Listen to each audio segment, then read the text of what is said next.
Hello everyone, आज आम्ही आलो आहोत GDC फेलिसिटेशन प्रोग्रामसाठी रायपूरमध्ये. तर तुम्ही पाहू शकता नजारा कसा आहे.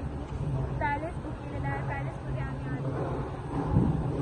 SM पॅलेस आहे रायपूर छत्तीसगड. इथे खूप मजा येते आम्हाला. आम्ही संध्याकाळी आलेलो आहोत काल आणि आम्ही खूप गेम्स वगैरे प्ले केलेले आहे. खूप छान वाटलेलं आहे. सर्व वातावरण पण चांगलं आहे. पाहू शकता तुम्ही किती स्टुडंट्स आलेले आहेत.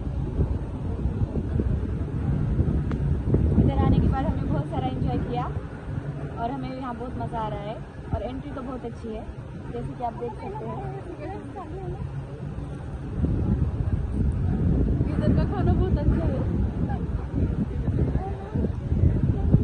हाय मी स्वाती, मी काल आली तेव्हा एकटी आली पण मला खूप चांगला इथे फ्रेंड्स मिळाला. महाराष्ट्रातल्या नागपूरमधून आलेलं आहे.